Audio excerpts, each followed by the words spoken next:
जब से मोदी सरकार है भारत में छाई बहार है।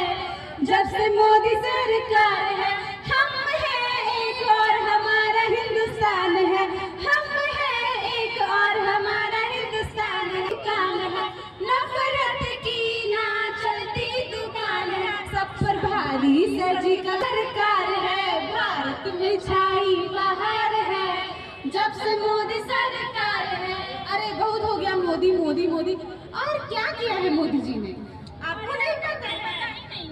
अरे जहाँ रहने के लिए घर नहीं था वहाँ आज सभी को पक्का मकान दिया गया है। आपको पता है गांव में सुलभ शौचालय के लिए हमारी मोदी सरकार ने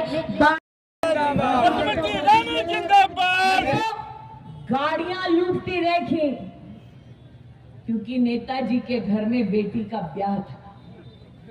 सही कह रही हूँ? ये वो शहर है जब अराजक तत्वों की यहाँ पर सरकार थी तो माताएं भयभीत होती थी। बेटा हो या बेटी सुबह घर से निकले हैं शाम को जीवित इज्जत समेत घर लौटेंगे या नहीं।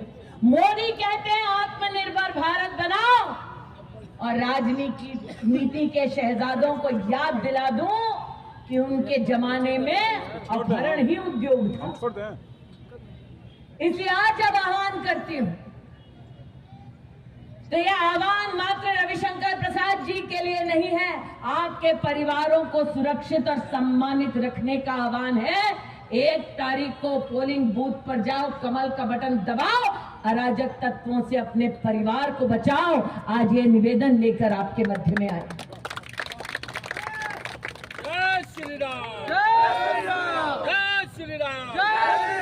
आप बड़े सम्मान के साथ प्रभु राम का नाम लेते हैं भैया, लेकिन राजनीति के शहजादे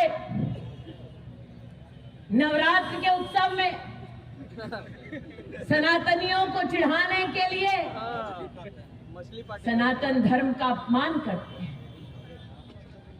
मैं इस मंच से कहना चाहती हूं कि सनातनियों ने कभी किसी को छेड़ा नहीं, लेकिन छेड़ोगे छोड़ेंगे नहीं, छोड़ा नहीं। आज पूछना चाहती हूं राजनीति के शहजादों कि आपकी राजनीति इतनी कमजोर क्यों है जिसको जरूरत आन पड़ी सनातन का अपमान करने के लिए। आज जब आप प्रभु राम का जय घोष करते हैं, सनातन धर्म का सम्मान करते हैं, तब आपको याद दिला दूं कि हमारे धर्म में सबसे पहली शर्त ये है और प्रभु राम की सीख ये है कि जननी जन्मभूमिश्च स्वर्गादपि गरीयसी, मतलब मेरी जननी जन्मभूमि स्वर्ग से भी महान है। ये हमारे धर्म ने हमको समझाया। बिल्कुल सही है। और इसीलिए आज मैं उस प्रदेश में हूं जहां पर भारत के प्रशासनिक ढांचे की रीढ़ की हड्डी यहीं से आती है, लेकिन इसी भूमि से कई ऐसे मतवाले हैं जो मां भारती की सुरक्षा के लिए उन मतवालों ने अपने प्राणों का भी योगदान दिया, अपने प्राणों का भी बलिदान दिया। ये वो भूमि है, ये वंदन की भूमि है, अभिनंदन की भूमि है। इसकी नदी नदी गंगा है, इसका कंकड़ कंकड़ शंकर है। इसलिए आप जो मात्र ऐसी जनसभा में नहीं बल्कि तपती धूप में भी, चाहे रेगिस्तान हो, चाहे सियाचिन हो, चाहे नक्सलों को धूल चटाने का उनका जौहर हो, ऐसे सुरक्षा कर्मियों को, भारत के ऐसे वीर सपूतों को, ऐसी बेटियों को हम सब की ओर से अभिवादन और अभिनंदन देने आए। ये चुनाव अपने आप में भारत के लिए एक नया इतिहास लिखेगा। आपको याद दिलाना चाहती हूं साल 2014 का वो मंजर जब कांग्रेस पार्टी में इस बात की छटपटाहट थी कि एक ग्रामीण अंचल के गरीब परिवार में जन्मे व्यक्ति ने अपने पुरुषार्थ से ललकारा उस खानदान को जिसमें बेटा या बेटी जन्म लेने पर ही अपनी ताजपोशी कर पाते थे। मैं आज यहां उपस्थित नागरिकों को याद दिलाना चाहती हूं कि साल 2014 में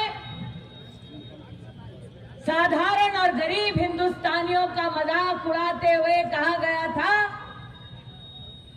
कि इस देश में एक साधारण गरीब चाय वाला कभी देश का प्रधानमंत्री नहीं बन सकता। मैं आज इस पुण्य धरा पर आप जैसे नागरिकों का आभार व्यक्त करने आई कि आपने कांग्रेस और उनके सहयोगी दलों के इस अहंकार को चकनाचूर करते हुए लोकतंत्र को सशक्त करने का उत्कृष्ट उदाहरण दिया। ये कहलाया पूरे देश के माध्यम से पूरे विश्व को कि अगर नेता की नीयत में खोट न हो तो एक गरीब मां का बेटा भी देश का प्रधानमंत्री बन सकता है। आपने नरेंद्र मोदी को चुना, एक बार नहीं 2 बार, अब तीसरी बारी आई है। आज नागरिकों से कहने आई हूं कि पुनः राष्ट्रभक्तों की सरकार बनाओ। 1 तारीख को पोलिंग बूथ पर जाकर कमल का बटन दबाओ, राम लला के वकील को देश की संसद में ले जाओ।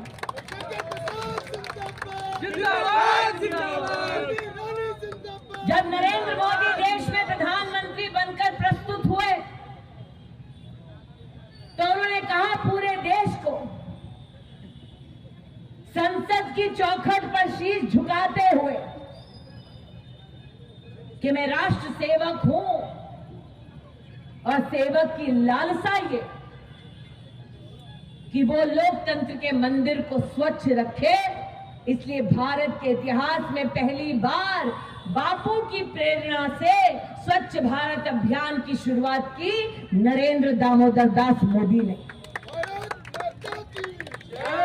या भाइयों के बीच में मर्यादा में कह दी गठबंधन नहीं है, चुनाव के बाद देखिएगा ये बिखर जाएगा। इनको सिर्फ अपने घोटालों को छिपाना है मित्रों। ये 15 साल पुराने दिनों में जाइए, देखिए क्या जंगल रास्ता इस क्षेत्र में, क्या इस क्षेत्र की स्थिति थी, क्या ये कंकड़बाग आज का कंकड़बाग था क्या यहाँ के लोग जितना सुख शांति से जिए 15 साल पहले जी जा रहे हैं क्या? नहीं, आने वाले दिनों में भी यही करेंगे। इनको सिर्फ सत्ता से मतलब है, ये किसी तरह सत्ता लाएंगे और धीरे धीरे बाप बेटा भतीजा परिवारवाद करेंगे और आगे बढ़ेंगे। जनता के कामों से कोई मतलब नहीं है मित्रों। यदि इनको जनता के कामों से मतलब होता तो समाज में आके काम करते, ना कि गठबंधन करते और अपने भविष्य के बारे में सोचते। हाल ही के दिनों में कुछ बयान आया है कि हम जो मोदी जी दे रहे हैं उनसे 2 गुना ना देंगे। अरे भाई, आप कहाँ से देंगे? आप फिर मोदी जी का कॉपी कर रहे हैं। आपके पास कोई मुद्दा ही नहीं बचा है मोदी जी के सिवा। मोदी जी ने भारतीय जनता पार्टी कैडरों की पार्टी है, कार्यकर्ताओं की पार्टी है। यहाँ कार्यकर्ता नेता चुनते हैं और फिर वो जनता के पास जाती है। स्मृति ईरानी भी इसी प्रकार आज जनता के बीच में जो उनका पकड़ है, जनता के दिल में जो वो छाई है, आज वो दर्शाती है कि आज आई हैं। और जनता जिस तरह से आप देख सकते हैं कि यहाँ पर बुलाई हुई जनता नहीं है, स्वतः यहाँ पर आई हुई कंकड़बागी जनता है। बेहद बेजोड़ भाषण, कम शब्दों में उन्होंने नरेंद्र मोदी के पूरे कार्यकाल का बेजोड़ वर्णन किया। उन्होंने बताया कि किस प्रकार बिहार में आतंक का और अपहरण का व्यापार चलता था। स्पोर्ट्स से लेकर पढ़ाई, यहाँ पर युवाओं के लिए कुछ नहीं है। ये खत्म करने का प्रयास आशीष सिन्हा जिंदाबाद, आशीष सिन्हा जिंदाबाद। जो लोग एसी रूम में बैठकर हम लोग पर टिप्पणियां करते हैं, वो लोग जाने कि आपको नेता चुन लिया गया जबरदस्ती, आप जनता के बीच नहीं है, आप मिर्ची लगाने का काम करते हैं। हम लोग के पास आइए, रोज मिर्ची लगाएंगे। आप खिलाड़ी भी ठीक नहीं रहे, आप नेता भी ठीक नहीं है, आपको टिप्पणी देने का अधिकार नहीं है। कहीं तेजस्वी यादव के ऊपर तो इशारा नहीं कर रहे हैं ना? इशारा उन्हीं की तरफ है। और फिर एक बात अभी तेजस्वी यादव ने बोला है, बीजेपी का जितना भी वादे हैं वो सफाचट है, समझ सकते हैं इसकी। तेजस्वी यादव को भारतीय जनता पार्टी के नियमों पे, सिद्धांतों पे, संस्कारों पे टिप्पणी देने का अभी उनका, हमको लगता है कि उनका जगह नहीं हुआ है। उनको और सीखना चाहिए। रणजी ट्रॉफी मैच भी हम लोग से कम खेले हैं, तो बड़े घर में पैदा हुए तो बड़ी बड़ी बात बोल रहे हैं। संघर्ष क्या है और उनका कार्य क्या है, ये बताने की दरकार है। वो किस पे टिप्पणी दे रहे हैं और क्यों दे रहे हैं, उसका तथ्य क्या है। कहना लालू यादव के बेटे हैं तेजस्वी यादव, इसलिए उनको वो जगह मिला, इस बात को भी समझना होगा। तेजस्वी यादव बोलते हैं तुम तो धोखेबाज हो, वादा करके तो जाते हो। जैसे सिनेमा देखते होंगे रात में अपना दे देते हैं भाषण, लेकिन उनका कार्य या उनकी क्षमता अभी तक दिखी नहीं है। लालू यादव का क्लैन चल रहा है, उनके सारे 9 बच्चों को टिकट मिल जाए, राबड़ी देवी भी एमएलसी सेट हो जाए, उनके जीजा लोग भी सब सेट हो जाए, तो ये पारिवारिक प्लानिंग चले उनकी। भारतीय जनता पार्टी पे ना उनको बोलने का, उनका ना बोलने का दिल होना चाहिए, ना बोलने का जुबान होना चाहिए। वो अपने पार्टी पर टिप्पणियां दे कि लगातार मीसा भारती हार रही है और लगातार उनको टिकट दिया जा रहा है। सारण की जो घटना है इसे कैसे देखते हैं? इसे लोकसभा में जो सारण की जो घटना है वैसे चिराग पासवान पहले सिनेमा में आए, हीरो लगते हैं वो।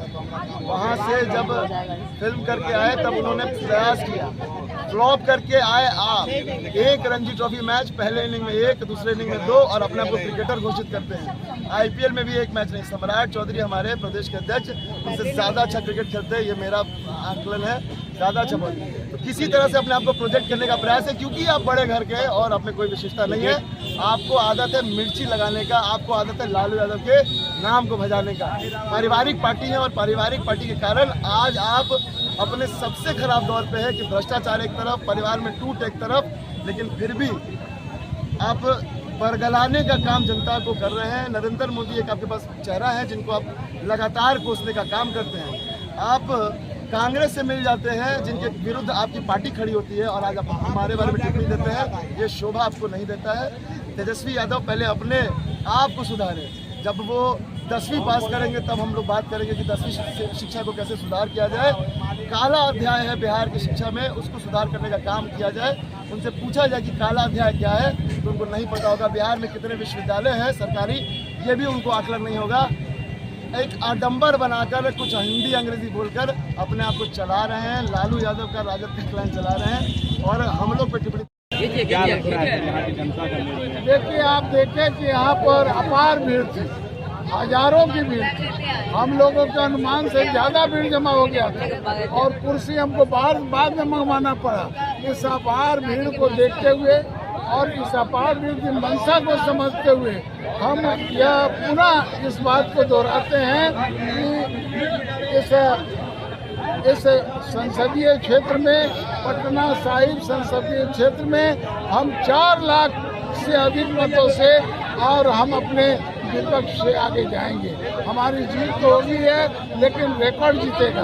और पूरे भारत में जो उत्साह हम अखबारों मीडिया से सुन रहे हैं, आप लोगों से सुन रहे हैं, उस पर हम ये दावे के साथ कर देते हैं कि अब की बार 400 पार, अब पटना साहिब में अब की बार 4 लाख। जिंदाबाद गठबंधन को आएगी। अब कुछ तो लोग कहेंगे, लोगों का काम है कहना, विपक्ष क्या कहेगा? वो 300 भी मान रहा है तो अपना हार स्वीकार कर रहा है, तो उसका अपना कहना है। लेकिन हम लोग और जनता को आप देख रहे हैं कि 400 से पार जाते हैं। अरुण सिन्हा जिंदाबाद।